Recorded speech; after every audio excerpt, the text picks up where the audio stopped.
So we are going to talk about happiness. And when we speak about happiness in the teachings of the Buddha, happiness is not sensual pleasure. We have to distinguish between sensual pleasure and happiness. Normally, we tend to think of pleasant sensations as happiness and unpleasant sensations as unhappiness. And so, what we do is, we go in search of pleasures and we try to avoid pain. So our whole life is actually an effort to maximize pleasure and minimize pain. And as a result, our whole life becomes a life of unhappiness. Because if we really want happiness only and not, or pleasure only and not pain, what we seek is permanent pleasure. Permanent pleasure is impossible because everything in the world is impermanent. So we can never have permanent pleasure. And pleasures part from us and we have to meet pain. We have to endure pain. So this is life. And if we go after pleasures thinking that we are going after happiness, we will never be happy. So this is why for the Buddha, happiness is not a sensation. Happiness is not gained by stimulating the senses. Happiness is a state of mind. And that state of mind is a state that is not disturbed. Mental disturbance is unhappiness. The mind that is not disturbed and is tranquil, that is the happiness. So how do we get our mind disturbed? Our mind is disturbed mainly because we are reacting to stimulation of the senses. When the senses are stimulated, we react to it. And that is a disturbance.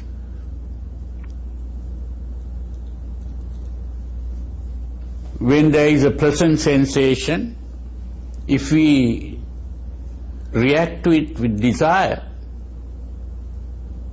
that is a disturbance of the mind. And the moment a desire arises, we are really unhappy and uncomfortable till we have got what we desire. And this is why we begin to act in order to get what we desire. This is why the moment we desire something, at that moment our body becomes tensed, and that tension makes us uncomfortable. And the action to obtain what is desired is the release of this tension. And the tension is not fully released till we have obtained what we desire. And only when we have obtained what we desire, the tension is released. And that release of tension is what we call happiness. When we have obtained what we desire, if we are happy, that is simply the release of tension. This is why Freud defined pleasure as the release of tension. So you see, if we don't become tensed at all, and if our mind is calm all the time, we'll be happy all the time.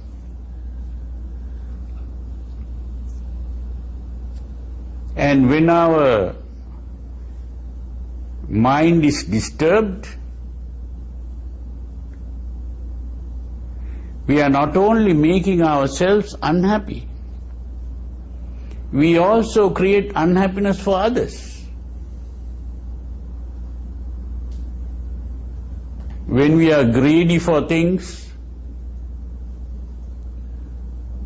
we begin to quarrel with other people. We begin to take away things that belong to other people. We hurt other people. And when we are angry, again we begin to hurt other people. And when we are frightened, also we begin to hurt other people. So in various ways, our emotional disturbance is what is creating unhappiness for ourselves as well as others.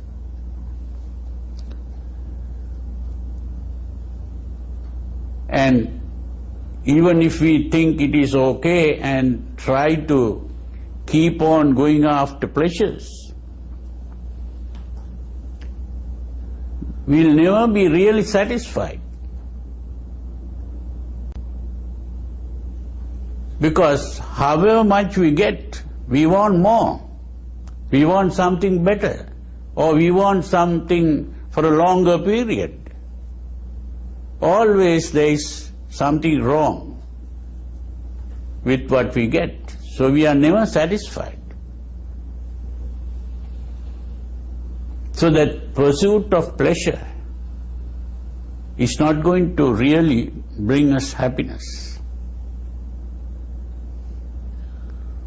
And another thing that happens is,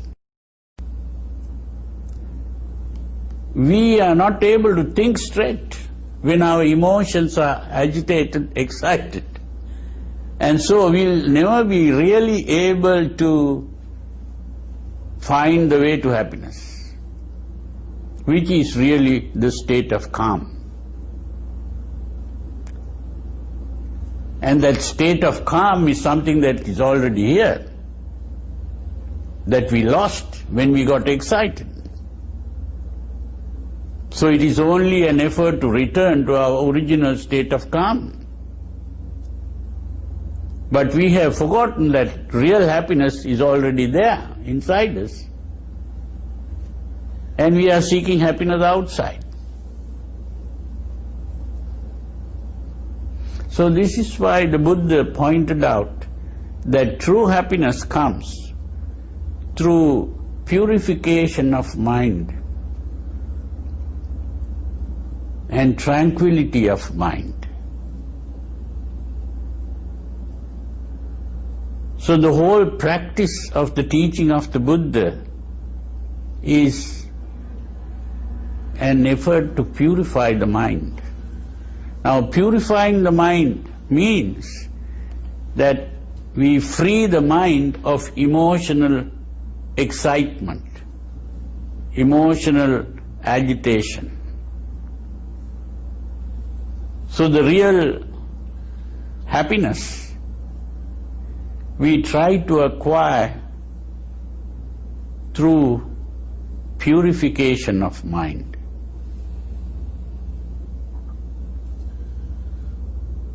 Now this is not just something that only the Buddha has been saying, even later, even Jesus was saying Blessed are the pure in heart, for they shall see God.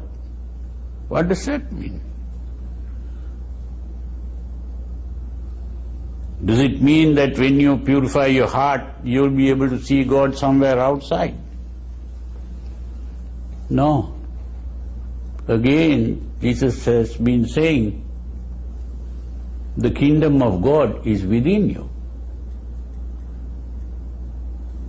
So that means that happiness, kingdom of God is nothing but the kingdom of happiness. So then, that happiness is within you. You have to look within to find happiness.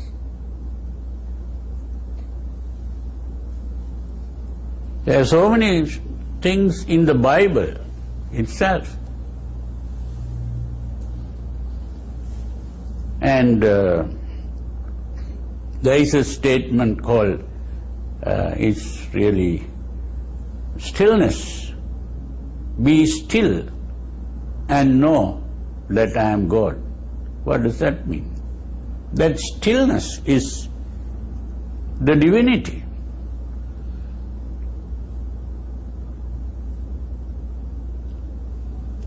When you still your mind, you become God. That is how, when your mind is purified, you see God. So that this, of course, from a Buddhist point of view, the term God doesn't refer to the creator of the world or any other person outside. God is simply goodness personified. And goodness is purity of mind and tranquility. When the mind is purified, it automatically becomes tranquil, because impurity means the emotional agitation, excitement. That is the impurity. And when that emotional agitation disappears, mind becomes tranquil.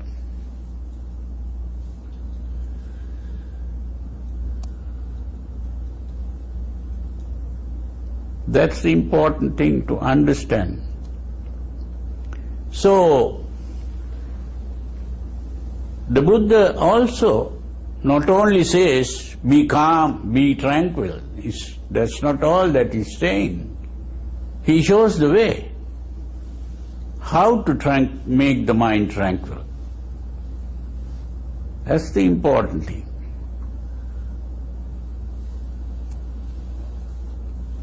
To make the mind tranquil, it's very important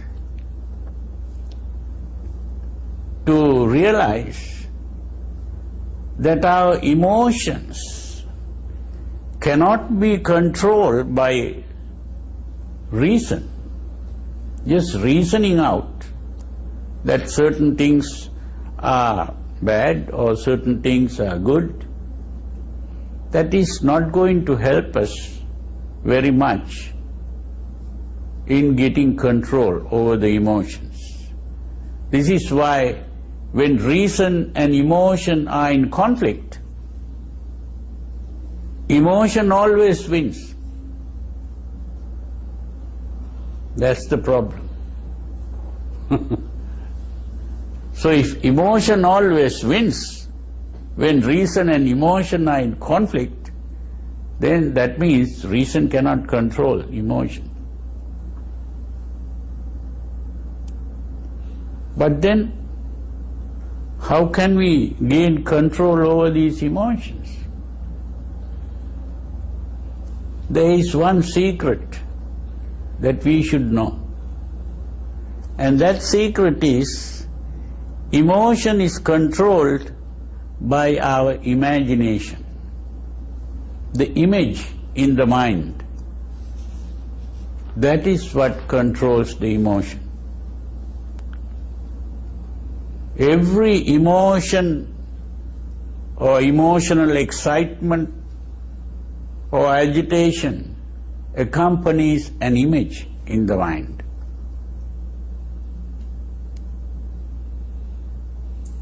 If it is a desire, you have the image of what you desire in your mind. If it is anger, you'll have an image of that person that you are angry with in your mind. If you are frightened, you have an image of what you are frightened of. So if you want to get rid of an emotion, what you have to do is to get rid of that picture. Get rid of the mental picture. It's like changing channels on TV. So if you don't like a certain movie or where you might be very unhappy when you look at it, maybe tears coming to your eyes, you simply change your channel and you see a very happy, pleasant picture and your mood changes completely. So in a similar way, you can change your channels in your own mind. This is the meaning of meditation. Meditation is mainly learning to change your pictures in the mind. There are these meditations called visualizing meditations. They are mainly meditations that help you to change your mood, your emotional state. That's the important thing to understand.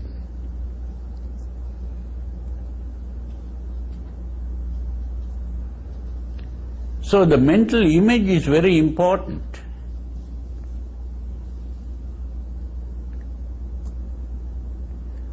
So there is a technique that the Buddha pointed out, and that technique is what is normally called the Noble Eightfold Path. But I call it the supernormal Eightfold Way. I call it supernormal because this is not a normal thing to practice that. People don't normally practice this. And to practice it doesn't mean that you become abnormal. You really rise to a higher level of happiness. And this is why it becomes supernormal. The word Arya, it is that word Arya that is being translated as noble very often. But here the Buddha used that word in a special sense. And that special sense is not just noble, it is going beyond the normal, the supernormal state. The normal state was called Putu Jhana. Putu Jhana. Putu means common, Jhana means the folk, the people, the common people, which means the normal state. So we have to rise above the Putu Jhana state and enter the Arya state.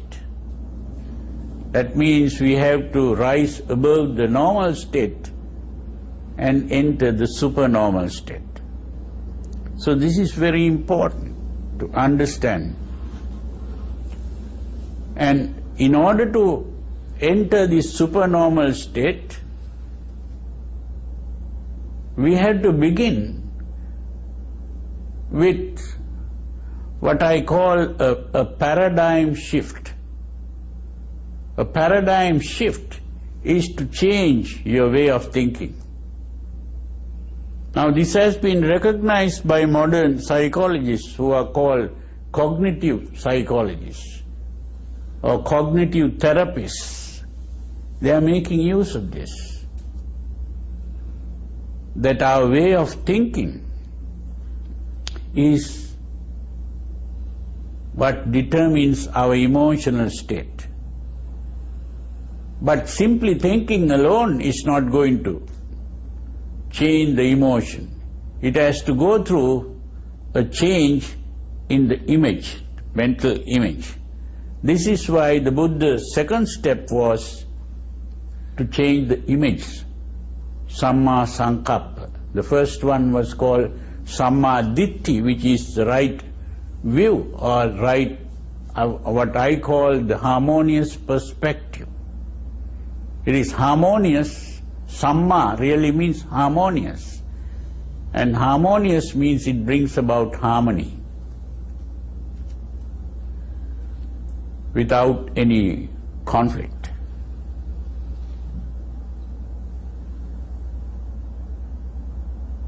It's the harmony because normally our mind is in conflict. Outside, we come in conflict with other people, we come in conflict with the reality of impermanence, because we are wishing permanence all the time, and we are also coming in conflict with our own mind, because one part of our mind says no, the other part of the mind says yes. So the conflict within. And so this perspective, which is understanding the realities of life, is the harmonious perspective. And once we acquire this harmonious perspective, then our goal has to change. Our goal in life is not going after pleasures, but happiness, which is the state of calm, tranquility. And this goal of tranquility is what is called nirvana. Nirvana. Nir is not another kind of heaven to go into. It is really, nir means non, vana means shaking, movement, which is the stillness of the mind. And nirvana is the mind that can never be shaken, the unshaken mind.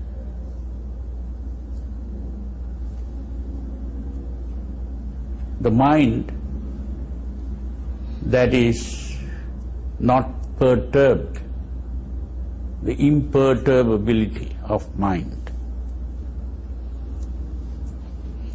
And when we make this our goal in life, then we begin to speak calmly, we begin to act calmly, and we begin to live calmly. That means our behavior becomes calm. So once we have made our behavior calm, then we begin to make the mind calm through the process that we today call meditation.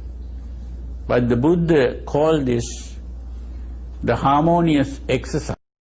Call this the harmonious exercise. The harmonious exercise is to practice mental exercise, really. And this has 4 parts. The 4 parts. First is to prevent the mind getting excited, agitated. The second is to get rid of this agitation and calm the mind. once it is agitated.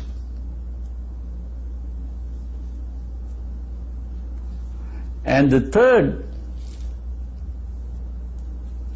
is to focus our attention in the proper way, so that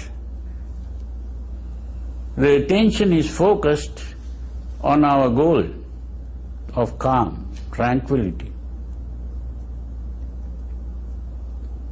And the fourth part is to maintain, preserve this focus. That's how we calm the mind. When we talk about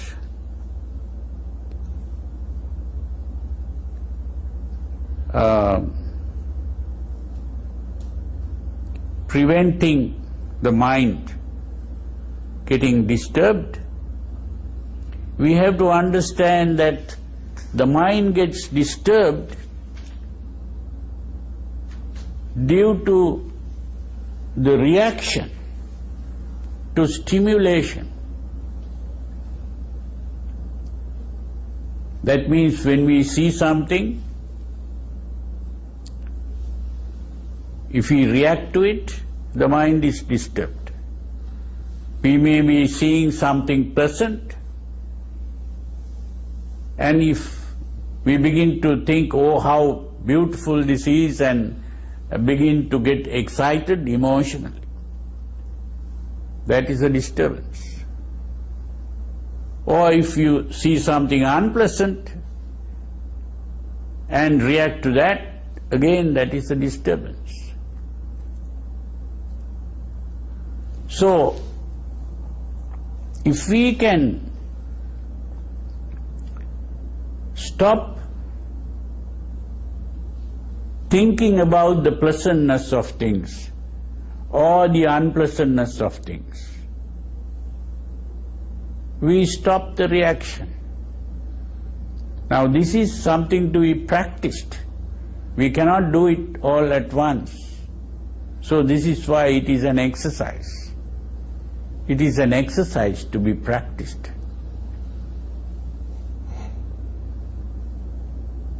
So it is only by practicing this exercise that we become really efficient in it.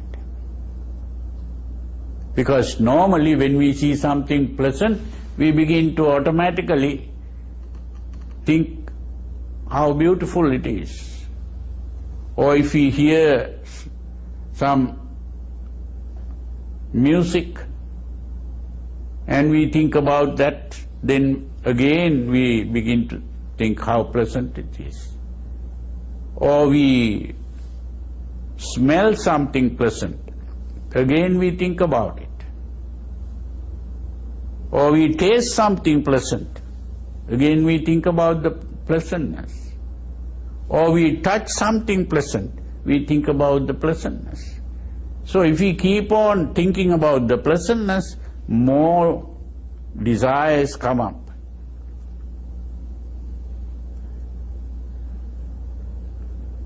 And it's not a thought, mere thought. Our whole body begins to change with the emotional excitement, agitation. Hormones are secreted into the blood, and these hormones are carried to various parts of the body, and various parts of the body begin to change in the behavior. And tension arises in the body, and that tension makes us uncomfortable. So every emotional excitement produces tension in the body, and we become uncomfortable. It is only the release of tension in action which comes from the emotion that releases the tension, and we become comfortable. But the problem, as today, all these people who talk about stress and stress management, what do they say? It's not always possible to release this tension. When a desire arises, it's not always possible to satisfy that desire. When a hatred arises, it's not possible to always get rid of what we hate. When a fear arises, it is not always possible to run away from what we fear. So this means the tension remains. And these tensions keep on getting accumulated. So the accumulation of tension ultimately leads to a nervous breakdown. So this is the problem. So if we can learn to stop reacting by not thinking of the pleasantness of what we see or hear or smell, taste, touch, and if we can avoid thinking of the unpleasantness of what we see, hear, smell, taste, touch, then we stop reacting to it. So when we stop reacting, our mind doesn't get excited, agitated.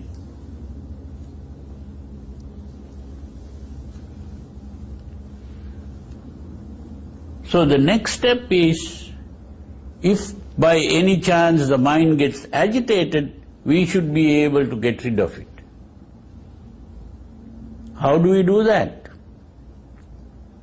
Whenever the mind is agitated, we can see there is a mental image in the mind. Even if it is not coming from an immediate experience, it's coming from a memory. We think of something that happened in the past, and the moment we think of that, our mind gets disturbed. So, if we can learn to take our mind away from this memory, the moment the memory comes to our mind, we stop thinking about it. We change our image. Then we enter a different mode. We can enter a happy mode by changing the channels. So this is the important thing. So that is the second step.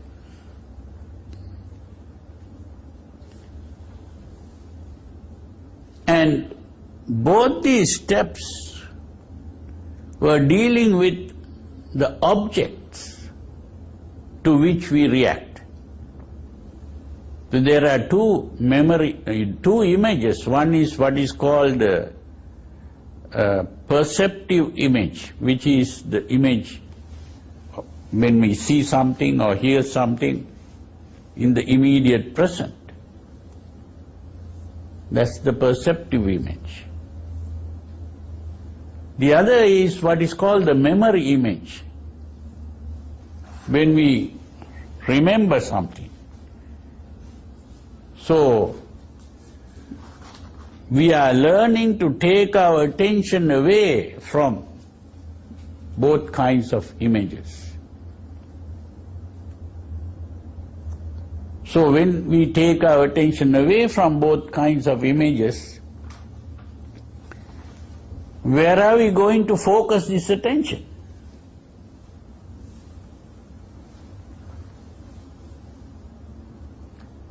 So, the withdrawal of attention is followed by focusing our attention not on what we see outside, but on what is happening inside. We focus our attention on our body first to see whether the body is moving or whether it is tensed. And so as we begin to observe the tension in the body or the movement in the body, that stops. It's simply the focusing of attention on the body helps us to relax and stop the movement. That is also something to be practiced. And this practice is what is today translated as mindfulness. This is not mindfulness. This is what I call introversion of attention. The attention must be focused within. And when we focus our attention within, the first thing is to observe the body in terms of the movements or the tensions in the body. And the next thing, as our focus of attention begins to improve, we begin to become aware of the feeling, how we feel, whether I feel comfortable or whether I feel uncomfortable in the body, the physical comfort or discomfort. That awareness of the feeling is what is called Vedananupassana. The awareness of the body was called Kayanupassana.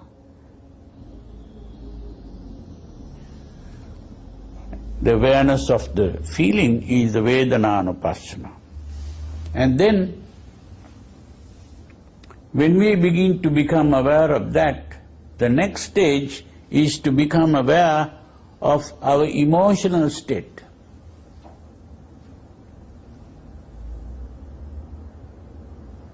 Am I feeling angry, or am I feeling frightened, or am I having a desire for something? Or am I worried, or whatever your emotional excitement, even the most subtle excitements, you begin to become aware of. And the next step is to become aware of the thoughts we think. What are the thoughts we think?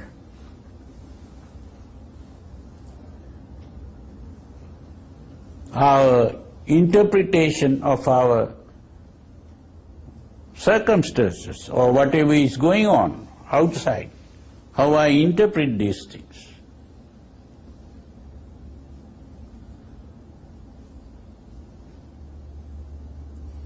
So this way we are beginning to become aware of this whole reaction of the organism. We are simply organisms in an environment. And as organisms we are simply reacting unconsciously to environmental stimulation. We are not even aware of it. So this way we begin to become aware of this. An organism is like a machine. It's just happening. And but we think we are not machines, we are people. There is a person inside me, the self, that is doing these things, thinking and acting. But actually, we are simply like machines or robots, simply reacting to external stimulation. Now there are these machines, you can put a coin and press a button and something comes out. In a similar way, I can press a button in you and I can tell you what is coming out. So it's a thing like that. So it's very easy to make a person angry if you want. Say something that makes that person angry. That is the machine working. That's what it is. Or a desire arising, or a fear arising. All that is working like a machine.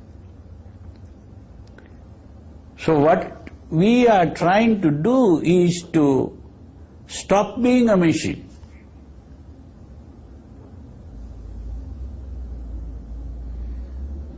That's the important thing. And to stop being a machine, we have to become fully conscious of this, instead of unconsciously reacting to situations. We have to learn to consciously respond to situations. So this is the difference between a reaction and a response. A reaction is unconscious. It happens automatically. Whereas a response is a calm, thought out, rational action.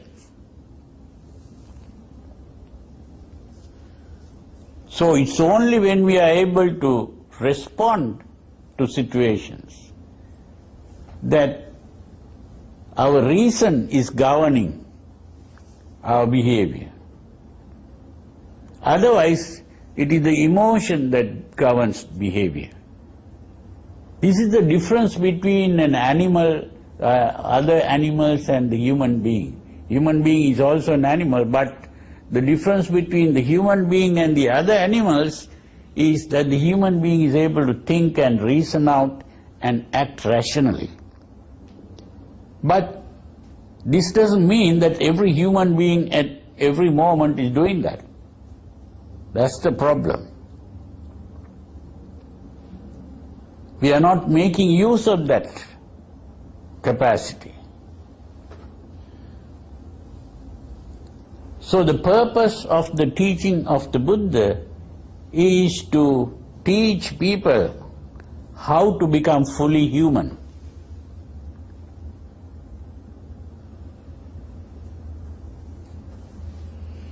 And that state where we can really act rationally is that state of spiritual perfection, which is also called divine. So you are rising above the normal human state, which is a mixture of God and devil, but when you reach that higher state, you become fully God. God means one who is good in every way, because you are acting rationally. To be good is to act rationally instead of emotionally. The emotional behavior is good for animals who are, or you might call it, lower animals, what we might even call beasts. But to be fully human is to become divine. This is why it is a supernormal state. It's not a normal state. So we are trying to rise above the normal state and attain to the supernormal state. Now in attaining the supernormal state, we have different levels of purity and tranquility of the mind. And these different levels of purity and tranquility are what we call the jhanas. Some people think the jhana is some kind of hypnotic state. It's not a hypnotic state. It's a state of purity and tranquility. So we have what is called the 4 jhanas. So when we think of the first jhana, the first jhana is where all emotional agitations have disappeared. And you think of the emotional agitations, you think of what are called the 5 hindrances, or I would even call it the 5 obstacles. These are the emotional. The first one is called kama chanda, which is the desire for sensual pleasure. The second is vyapada, which is anger, hatred. And the third is laziness, sleepiness. That is also an emotional state. And the other is agitation and worry, or anxiety and worry. And the last one is vichikicha, which is usually translated as doubt. It's not real doubt. It is a wavering state of the mind, where the mind is divided and you cannot really come to a proper decision, undecided. The mind is confused, the confusion of the mind. So those things completely disappear when the mind becomes tranquil, and 5 things come up in the mind, usually called vitakka, vichara, priti, sukha, ekagrata. Vitakka vichara refers to conceptual thinking, like asking a question and answering. You can look at something and say, what is this? And then you answer, this is a microscope, or this is a book, or this is a bag. Now, just the formation of a concept. That formation of the concept can be a good concept or a bad concept. A bad concept is a concept that produces emotional agitation. A good concept is a concept that calms the mind.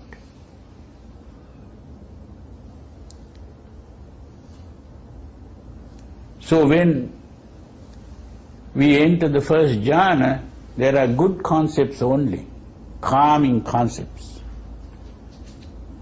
And there is, because the mind has been purified, you begin to experience happiness, joy. And then there is, the body relaxes. The muscles in the body all relax, and when the muscles are relaxed, you feel very comfortable. So there is mental happiness or joy and physical comfort. And chitte ekagrata, that ekagrata means the mind is unified. It becomes a unity, because normally the mind is divided. Emotion wanting one thing, reason wanting another thing. So your mind is divided into 2. There, when your mind is fully calm and tranquil, you can act rationally in that state. So that state of mind is the first jhana.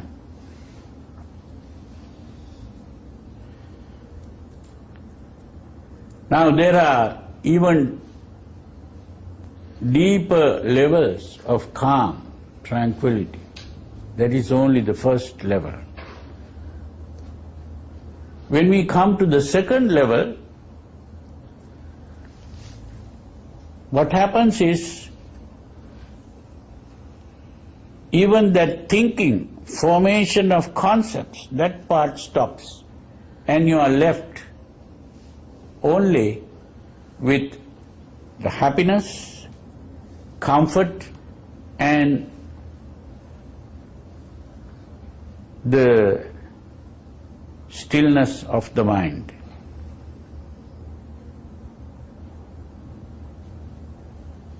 When you enter the third jhana, the happiness disappears because it is seen as an excitement, agitation, even the happiness. And so, that disappears when you calm your mind. That doesn't mean that you become unhappy. It's not unhappiness, it's a neutral, peaceful state. And then you calm down further, you enter the fourth jhana. When that happens, even the comfort disappears, because even the comfort is seen as some kind of tension, and that also disappears, and you become fully calm, relaxed, and comfortable, not in the sense of a pleasant feeling, but a very peaceful state of mind.